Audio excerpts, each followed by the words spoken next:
বুধবার রাত 8:20 রাজধানীর কাউরান বাজারের পশ্চিম তেজদুরি এলাকা। সিসিটিভি ফুটেজে দেখা যায় পথচারীদের দৌড়াদৌড়ি, গুলির শব্দে যে যার মতো দৌড়ে পালাচ্ছে।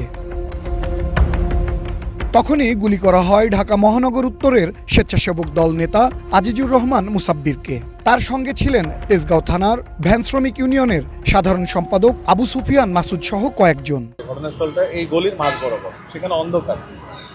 এই অন্ধকার জায়গাটিতে হঠাৎ করে ওনাদের উপর অতর্কিত গোলাগুলির ঘটনা ঘটে। তো আমরা আসার পরে 3টি গুলির খোসা পেয়েছি ঘটনাস্থল থেকে। তো 3টি গুলির খোসা পেয়েছি এবং ঘটনাস্থল থেকে একটু দূরে মুদি দোকান রয়েছে 2টি। তো ওনারা দৌড়িয়ে ভিকটিম মুদি দোকানের সামনে গিয়ে পড়ে গিয়েছিল। তো ওনারা যেটি বললেন যে ওখানে যাওয়ার পর ওনারা কথা বলতে পারেন নাই, শুধু সাহায্য চেয়েছিলেন। তো ওখানে যারা বসেছিলেন দোকানে, ওনারা তাদেরকে ভ্যান যোগে হাসপাতালে পাঠিয়ে দিয়েছে। গুলিবিদ্ধ অবস্থায় পান্থপথের বিআরবি হাসপাতালে নেওয়া হলে চিকিৎসক মুসাব্বিরকে মৃত ঘোষণা করেন। আহত আবু সুফিয়ান মাসুদকে ঢাকা মেডিকেল কলেজ হাসপাতালে পাঠানো হয়। এ ঘটনার পর হাসপাতালের সামনে বিক্ষোভে ফেটে পড়েন বিএনপির নেতাকর্মীরা। এখান থেকে আমি চা খাচ্ছিলাম, তো হঠাৎ শুনি শব্দ। তো শব্দর পর 3টা আওয়াজ আসছে। তো আমি ভাবছি যে পোলাপানে আর কি পটকা ফুটাইতেছে। তো দৌড়ে আসছি। এর ভিতরে 2জন লোক যারা আহত, তারা আর কি বলতেছে, ও মা গো বাবা গো বাঁচাও, যাই দোকানের সামনে পড়ছি। তো পড়ার পর ওইখানে আর কি সব এলাকার জনতা এক হয়েছে, হয়ে তাকে রিক্সায় উঠাইয়া তারপর তাকে মেডিকেলে নেওয়া হয়েছে।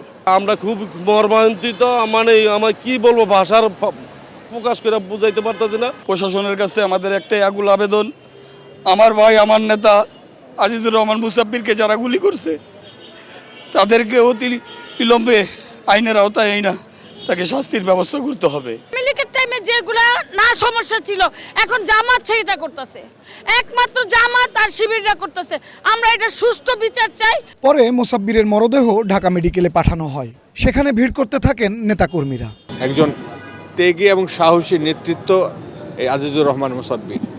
বিগত ফ্যাসিবাদ বিরোধী আন্দোলনের সময়ও বিভিন্ন সময় গণতান্ত্রিক সংগ্রামে মুসাব্বিরের অকুতোভয় সাহসী ভূমিকা জাতীয়তাবাদী স্বেচ্ছাসেবক দলের নেতাকর্মীদের সাথে ছিল।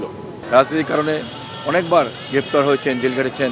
সর্বশেষ 5ই আগস্টের পরে দীর্ঘ একটানা প্রায় 18 মাস জেল কেটেছেন। আমিও একটানা 16 মাস জেল কেটেছিলাম, তখন জেলখানায় ছিল। মুসাব্বির একজন রাজনৈতিক কর্মী ছিলেন, শহীদ জিয়ার সৈনিক ছিলেন। স্বামী হত্যার বিচার চান শোকে ভারাক্রান্ত মুসাব্বিরের স্ত্রী। গুলিবিদ্ধ হওয়ার পরে আমার কাছে খবর আসছে, অলরেডি ততক্ষণে হসপিটালে নিয়ে আসছে, আমি এসে ওর লাশ দেখছি। বিকালে বাসা থেকে বের হইছে যখন, তখন কথা হইছে, আর কথা হয় নাই। ঢাকা মহানগর উত্তরের স্বেচ্ছাসেবক দলের সাবেক সদস্য সচিব ছিলেন আজিজুর রহমান মুসাব্বির।